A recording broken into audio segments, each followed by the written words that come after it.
You know, the brilliant producer Brian Eno once said something that absolutely changes how you think about audio. He said that if you had a sign above every studio door saying this studio is a musical instrument, it would completely transform your approach to recording.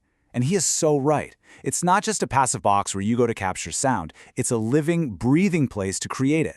Imagine walking into a room and realizing that the walls, the floor, and the literal air around you are just as crucial to the music as the guitar sitting in the corner or the vocal cords of the singer. Welcome to This Explainer. I am so thrilled you're here. Today, we're going behind the mixing board.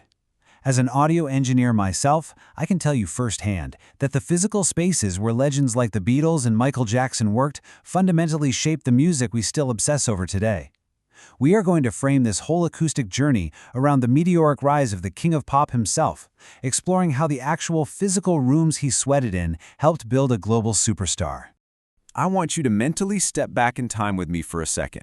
Long before you could just lazily drag and drop a reverb plugin on your laptop, we had to paint with sound in these massive, physical, acoustic cathedrals. The 1960s was this incredible era where the physical dimensions and materials of the room literally dictated what the final record would sound like. Okay, let's dive into this. Section 1. The room as an instrument. Early audio engineers didn't just set up a mic and hit record. They actively manipulated their physical environments to invent entirely new sonic textures. Take Capitol Records in Los Angeles, for instance. They went as far as blending cork with concrete for their floors just to completely deaden any sonic interference, and they actually dug out underground concrete bunkers for echo. Crazy, right? Meanwhile, over in London at Abbey Road, you had these massive, cavernous rooms with beautiful hardwood floors. To stop the sound from just bouncing wildly all over the place, they strategically throw down thick Indian rugs. That choice, a rug versus a cork floor, fundamentally changed the sonic bleed of the live room, giving every single studio its own unmistakable, unique fingerprint. And hey, when they couldn't just build a whole new room, they got incredibly creative with the gear they had. Down in Memphis at Sun Studios, a pioneer named Sam Phillips obviously didn't have digital effects. He treated his studio like a laboratory. So he invented what we now call slapback echo. He physically manipulated tape delay machines to create this dynamic, bouncing reverb that became the absolute signature sound of early rock and roll. He didn't click a button, he physically manipulated tape to invent a sound from scratch. Which brings us to Section 2, Hitsville, the collaborative spark. Let's head over to Detroit, to Berry Gordy's Motown, affectionately known, of course, as Hitsville, USA. Now, this was not a pristine, sterile environment. Not at all. Hitsville was an intense, sweaty, collaborative pressure cooker. Operating out of a former garage and a few neighboring houses, these guys were pulling 22-hour workdays, and every single morning kicked off with these brutal quality control meetings where honest, totally unfiltered feedback from peers was the most valuable currency they had. You had the absolute greatest musicians crammed into a tiny space, just feeding off each other's energy and friction. And the sheer limitation they worked under was just staggering. Early Motown equipment only had 3 tracks, that's it. Track 1 was locked in for drums and bass, track 2 for literally all the other instruments, and track 3 for lead and backing vocals. Think about that for a second. They managed to cram an entire band's soul, sweat, and groove into just 3 basic tracks. It required absolute, undeniable perfection on the floor because there was no fixing it in the mix later. What you played was what you got. So, how does this shape a legend? Section 3. Michael Jackson's Sonic Rise. This is the ultimate case study in studio perfection. Michael's education started on the gritty, loud stages of the Chitlin Circuit, eventually winning the Apollo Theater in 1967.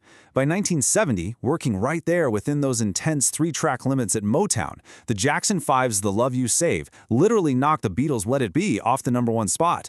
That early education, learning how to read a room, how to react to live peer feedback, set the stage for his adult solo breakout with Off the Wall in 1979, and then the absolute explosion of Thriller in 1982. 110 million. That's the number of copies Thriller sold worldwide. It still stands as the ultimate crossover album. But what we really have to remember here is that this level of pristine, world-conquering pop was achieved entirely through analog studio mastery. Michael and the legendary Quincy Jones utilized every physical acoustic trick in the book. We're talking bespoke drum risers, perfectly baffled vocal boots. They used the physical space to craft a sound that was rich, warm, and just entirely captivating. Moving right along. Section 4, Abbey Road's Analog Mastery. To truly understand the peak of this analog era, let's jump back across the pond. While young Michael was absorbing the brilliant friction of Motown, the Beatles were busy turning Abbey Road into an absolute mad science lab, pushing the physical limits of the recording studio to their absolute breaking point. Get this. For the song Yellow Submarine, the engineers literally stuffed John Lennon into an incredibly cramped, 3-foot-high underground echo chamber with dripping wet walls just to make him sound like he was actually in a submarine. They modified equipment to record backward and physically wobbled oscillators by hand for hours during mixes to get that perfect flanging effect. And they were given the ultimate luxury: time.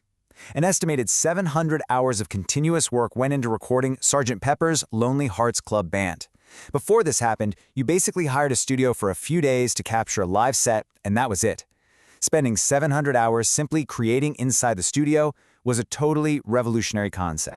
This brilliantly illustrates how the studio had fully morphed. As the legendary producer George Martin put it, you were no longer just taking a sonic photograph. By overdubbing and manipulating speeds, you were painting with sound.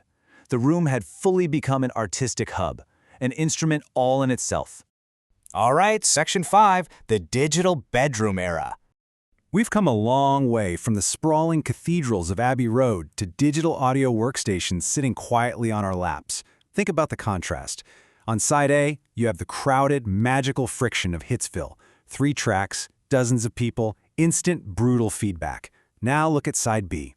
Today, a musician sitting totally alone in their bedroom has access to infinite tracks and software plugins that can emulate any room on Earth. But it's an isolated process, isn't it? The communal sweat, the happy accidents, and those crucial physical limitations are pretty much gone.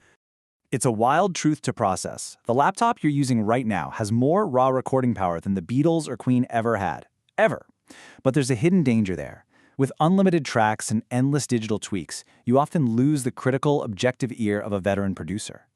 You lose the band dynamic, that spontaneous, completely unrepeatable moment where someone plays the wrong chord, but it echoes perfectly off the wood paneling and creates pure, unedited magic. Which leads us to our final section. Section 6, Mixing the Emotional Connection. Ultimately, why does any of this matter? It matters because the physical studio environment is directly linked to your emotional experience as a listener. The room translates to feeling. Consider this massive number: 1 billion. Recently, Michael Jackson's track Smooth Criminal hit 1 billion streams. Really think about that. A track painstakingly crafted in a totally analog studio environment almost 40 years ago is still connecting emotionally with over 1 billion people in our modern, purely digital streaming era. That is the enduring power of classic studio perfection. It's proof that when a room breathes life into a recording, it lasts forever.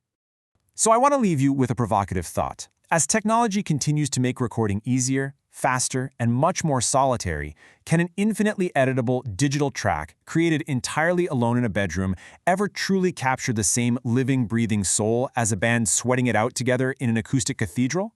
Have we maybe traded the deep emotional connection of the room for the convenience of the laptop? It's definitely something to think about the next time you put your headphones on. Thank you so much for joining me on this explainer, and keep listening closely.